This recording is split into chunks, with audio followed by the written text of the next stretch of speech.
ჩვეულებრივ ცირკად აქციეთ ყველა სასამართლოს ლომა და წარმოუდგენელია ის, რასაც კადრულობთ და რასაც აკეთებთ. შესაბამისად, იქნება გადაწყვეტილება მიღებული როგორც ევროპულ ქვეყნებში. ცრუ მოწმეების ჩვენებებს თქვენ სატელევიზიო ეთერში ვეღარ ნახავთ, ვერც ადვოკატების კითხვებით დაბნეულ პოლიციელებს და ვერც განსასჯელი სკამიდან მხილების სერიას. ვეღარ მოусმენთ იმ დაკავებულებს, ვინც პოლიციამ სცემა და ვერც იმ ხალხს, ვინც ფიქრობს, რომ უკანონოდაა დაკავებული.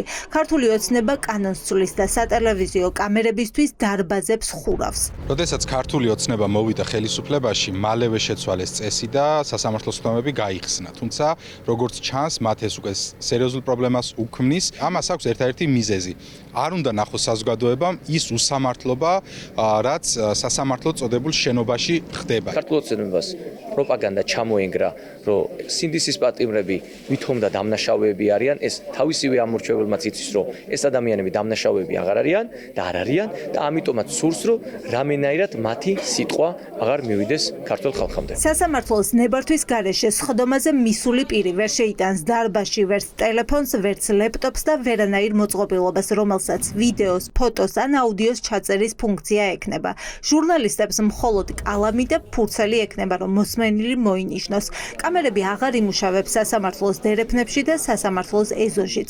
ადვოკატებისთვის გასაგებია, რატომ მიდის ამ ნაბიჯზე ქართული ოცნება. რადგან ახლა უწევს ბევრი მნიშვნელოვანი პროცესის დასკვნითი ეტაპი, სადაც მოსამართლეებს უწევთ მნიშვნელოვანი გამოსვლის ჩაბარება, ისევე როგორც მნიშვნელოვანი გამოჩენა სინდისის პატიმრებს, ამიტომ რა თქმა უნდა სურს ხელისუფლებას, რომ ეს ადამიანები დამალოს, დღითი დღე ისინი ხელმოწვდომელი გახდეს და ის ცრუ მოწმეები რეალურად, რომლებიც მოდიან პროცესზე, კიდევ უფრო ნაკლებად ცნობადები გახდნენ. დღეს მედიასთან ბრძოლა ხდება ამის გამო, რომ იმას, რაც ადვოკატები რეალურად სასამართლოს ხდომაზე ვაშიშლებთ, საზოგადოებისთვის მედიას გამოაქვს და ისტორიისთვის გამოაქვს სამუდამო კადრებად და აქედან გამომდინარე, ეს არის მედიასთან ბრძოლა იმისთვის, რომ რეალურად საზოგადოება არ იცოდეს სახელმწიფო რა სასაცილო მდგომარეობაშია, როდესაც ასეთ მოწმეებს აყრდნობს თავიანთ პოზიციებს. ქართული ოცნება არ მალავს, რომ არ მოსწონს, როგორ შუქდება პროცესები, ის საქმეები, რაზეც საზოგადოების მაღალი ინტერესია. ოცნებამ დღეს აღიარა, რომ გადაღების შეზღუდვის მოტივის უკან საქმეების გაშუქება და ელჩების და საელჩოების წარმომადგენლების პროცესებზე მისვლა. პირდაპირ აქტივიზმში იყო გადასული სხვადასხვა ბლოგერი თუ მედია საშუალება და დასარეგულირებელი იყო ცალსახად. აქ დავასრულოთ პოლიტიკური პატიმრების პროცესები რო ნახოს ხალხმა, არ ყავს პოლიტპატიმრები 2012 წლის შემდეგ. რაც შეეხება ჟურნალისტებს, პრესას, მედიას, კალამით, ბლოკნოტით, ჩემსავით ყველა შეუძლია დაესრულა ჩაიწერა. რაც შეეხება იმას, რომ ეხა უცხოურ აგენტურას იქ ოფისები ქონდა, მათ შორის საელჩოებს სასამართლოში და მოსამართლეებს რო იბარებდნენ კონკრეტულ სიცხის სამართლის საქმეზე, უკაცრავად, მაგრამ ეს ასე აღარ იქნება. იკრძალება მოსამართლის კრიტიკა სასამართლოშიც, მის ეზოშიც, სოციალურ ქსელში და საზოგადოებრივი თავშეყრის ადგილებშიც. თუ უსამართლობით შეწუხებული მოქალაქე იტყვის, რომ მოსამართლე მონა ან რეჟიმის მსახურია, ის დაისჯება. სასჯელი ადმინისტრაციული პატიმრობა ან ჯარიმა იქნება.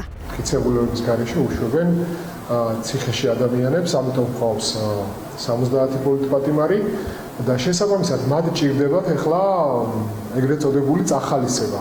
ეს შეიძლება ჩვენ დავინახოთ როგორც სახელმწიფო ზრდაში, ასევე შეურაცხყოფის მიყენებაში მოსამართლეების მიმართ, რომ მათ მომავალში ალბათ ვეღარ უწოდებს ვერავინ ჯალათს, მონას, რეჟიმის მსახურს. მოსამართლეებს ვისი განაჩენების მიმართა და საზოგადოების ნაწილს ნდობა არ აქვს ხელფასი თითქმის უორმაგდებად. უზენაესი სასამართლოს თავმჯდომარეს 7,000 ლარიდან 14,000 ლარამდე გაეზრდება ანაზღაურება. ამერიკის მიერ სანქცირებულ მიხეილ ჩინჩალაძეს 12,264 ლარი გაუხდება ხელფასი. სხვა მოსამართლეებს, ვინც სინდისის პატიმრების საქმეებს განიხილავს, მათი ანაზღაურება 4,000 ლარიდან 10,500 ლარამდე გაიზრდება. ურჩი მოსამართლეების დასასჯელად ახლა სასამართლოს შეუძლია გაზარდოს მივლინების პერიოდი, ანუ მოსამართლე ერთი ქალაქის სასამართლოდან სხვა ქალაქში მისი თანხმობის გარეშე გაამწესოს და ეს მივლინება 5 წელსაც კი გაგრძელდება.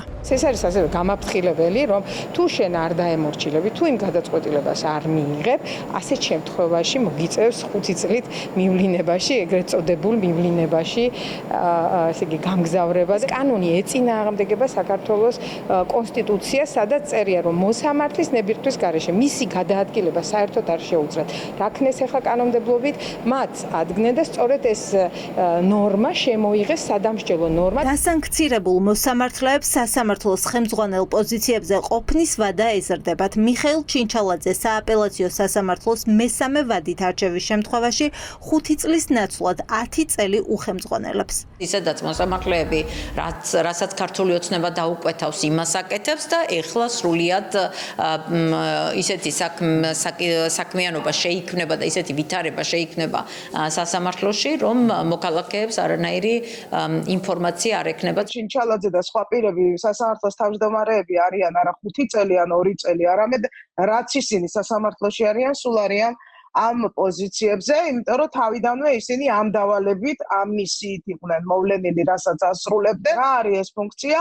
ეს არის სასამართლოს ჩაყენება მოქმედი ხელისუფლების სამსახურში. ქართული ოცნება ორივე კანონის დამტკიცებას კვირის ბოლომდე გეგმას 27 ივნის სრულდება საგაზაფხულო სესია, ამიტომ მომდევნო კვირიდან სასამართლოში მუშაობის უკვე ახალი წესები ამოქმედდება.